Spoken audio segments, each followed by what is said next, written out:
It's me, Betise. I'm glad you can join me during these desperate times. It's already 3 a.m. and I really needed a diversion. Foxy has been trying to get into the office for the past 2 hours and I don't know how long will that door hold him off. I'm for you, Bookie.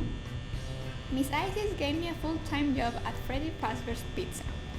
And while I was here, during the last couple of weeks, I brought with me a book to pass the time. Because, seriously, I'd rather read a book instead of having to deal with 4 crazy robots every night. However, today I brought a camera to tell you all about this one that I picked to read, Five Nights at Freddy's: The Silver Eyes. This is the book right here. The work was written by the video game's original creator, Cawthon, and Breed-Wrisly as a debut novel for both of them. It was initially published by Create Space for Kindle in 2015, and later, in 2016, Scholastic published the paperback edition, which is the one I'm exposing right now. This one has a total length of 400 pages and is the first in a series of 3 books. All of them have the same animatronic character on the cover, Freddy, in multiple versions of himself. Scary, huh? And you may wonder, why did I choose to read this particular book? I honestly have no idea. I only wanted to bring something with me while I sit in this office flicking lights on and off, wondering if a furry suit is gonna come and catch me or not. But, come to think of it, I actually do like the video game franchise it is based on, although I never played one of those games. I'd rather lose myself between the pages in a horror novel instead of getting jump scared all the time. Also, this is the only book in English I could get my hands on, so I can be blamed for that. Ain't that right, Foxy? Yeah, I agree, buddy. The story itself follows a group of teenagers who have come back to their hometown after 10 years of being away to commemorate the unfortunate passing of their friend. Together, they decide to visit the pizza restaurant they all used to go to frequently, but they will ultimately uncover some dark secrets about the restaurant's past, as well as its owners.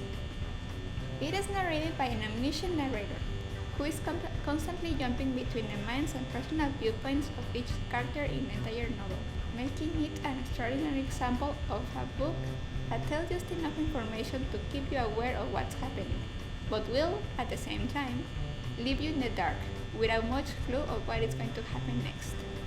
In the book, we are presented to one protagonist in special, a 17-year-old girl named Charlie, who basically functions as the caretaker of the entire group. As secondary characters, we've got John, Jessica, Lamar, Cawthon, Marla, and little bro Jason. They're your average group of clumsy teenagers who are too careless at first, but they all have good character development. Except for John. I hate John. Come on, Scott. You're better than this. I mean, yeah, his development is as good as the others, but seriously, Scott? Why? The story itself is portrayed back in 1995, or at least the main storyline, because there are so many flashbacks which of them important to understand what is going on. Because if you are a die-hard fan of the franchise, you'll want to pay attention to every detail Scott has written. Or at least that's why I thought before he announced that the novels and the games were both separate canons. However, what actually surprised me was that the story takes place in Hurricane, Utah.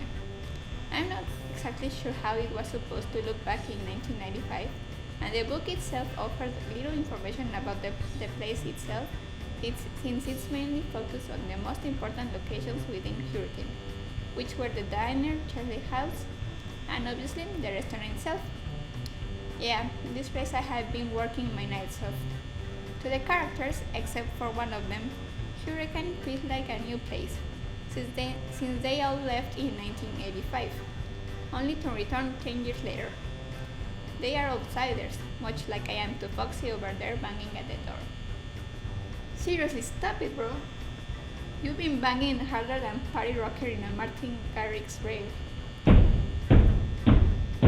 Whatever. And if we're talking about writing style, This, my fellow classmates, is not an easy book to read. Seriously, it's not. Even if the video games mostly attract little kids. I had no trouble reading it, but I did feel lost every now and then. There isn't much dialogue, just enough compared to any other average novel you find at Valdés. But the descriptions, my god, are they intriguing. Seriously, both Scott and Kira did an awesome job working around the text development. Even going through a child's room and remembering old childhood memories as Charlie did at a very early stage of the book was an adventure. A nostalgic one, to be honest. And if I have to talk about one of the things I like the most in this novel, that will be Charlie's character. Never have I read a story where its main character, let alone a girl, demonstrated such an important role and how she developed it. She played a caretaker, always looking after her entire group of friends, but she wasn't afraid of letting out what troubled her. If she needed to cry, she would cry, and when she needed to be brave, she faced her feats with determination. Charlie definitely goes into my list of most beloved characters in fiction, aside from Foxy back there. Rounding this whole thing up, this book will fit perfectly into the bookshelf of any reader who likes themselves some horror, drama, and of course, thrill. Regardless of whether the reader has played the games or not, this is definitely something you like to turn your head to, especially because of these exquisite narrations. Also, I mentioned that this book was only the first in series of 3 novels, both released in the subsequent years following this one's original launch date. I'm digging myself into the second one. That is, if the power doesn't run out before my shift finishes in 3 more hours. Oh shit. Well, I'm out of here before this whole place turns into an animatronic playhouse. Thank you for listening to me. Have a great night.